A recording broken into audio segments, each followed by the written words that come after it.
পশ্চিমবঙ্গের মুখ্যমন্ত্রী হচ্ছেন শুভেন্দু অধিকারী। বিজেপির শীর্ষ নেতাদের সাথে স্বরাষ্ট্রমন্ত্রী অমিত শাহর বৈঠকের সিদ্ধান্ত।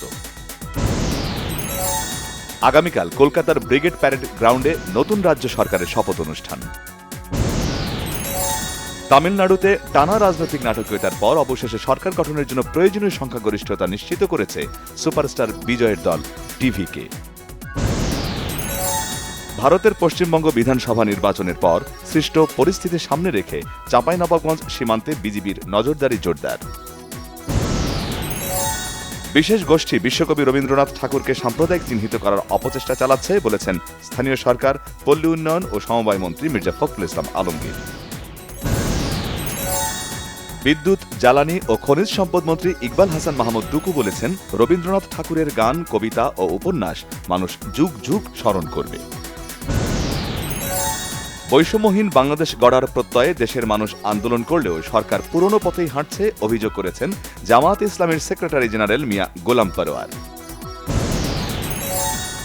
জুলাই সনদ বাস্তবায়ন অধ্যাদেশ একটি প্রতারণা, একে বৈধতা দিতে যে গণভোট অধ্যাদেশ করা হয়েছে তাও অবৈধ বলেছেন আইনমন্ত্রী। নিত্যপণ্যের বাজারে বৃষ্টি বন্যার অজুহাত ৮০ টাকা কেজির নিচে মিলছে না কোনো সবজি। ব্যবসায়ীদের সুবিধা হলে বই ছাপা ও বিক্রিকে শিল্প হিসেবে স্বীকৃতি দিতে বাধা নেই বলেছেন শিক্ষামন্ত্রী ডক্টর আ.ন.ম এহসানুল হক মিলন। প্রকাশনা ব্যবসায়ীদের সব ধরনের সহযোগিতার আশ্বাস মুক্তিযুদ্ধ বিষয়ক প্রতিমন্ত্রী ইশরাক হোসেনের। এলজিআরডি প্রতিমন্ত্রী মীর শাহে আলম জানিয়েছেন, আগামীতে উপজেলা পর্যায়েও বইমেলা আয়োজনে সহায়তা দেবে সরকার। হামে বিভিন্ন জায়গায় আরও ৭ শিশুর মৃত্যু, নতুন আক্রান্ত ১,৪৯৪ জন। হাম আক্রান্ত অনেক শিশু কাতরাচ্ছে হাসপাতালে, আতঙ্ক উৎকণ্ঠায় বাবা মা সহ অভিভাবকরা।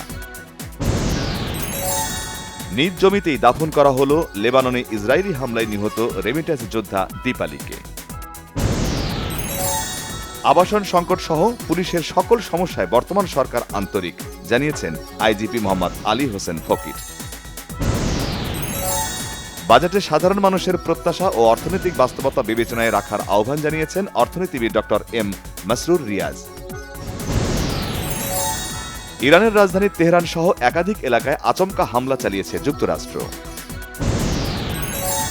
ঢাকা টেস্টের প্রথম দিনে স্বস্তি বাংলাদেশের, পাকিস্তানের বিপক্ষে করেছে ৪ উইকেটে ৩০১ রান। সৌদি প্রো লিগে শিরোপার দ্বারপ্রান্তে ক্রিশ্চিয়ানো রোনালদোর দল আল নাসর। আগামী ১৬ মে আগারগাঁওয়ে বাংলাদেশ ফিল্ম আর্কাইভে হতে যাচ্ছে জাতীয় চলচ্চিত্র সংসদ সম্মেলন ২০২৬।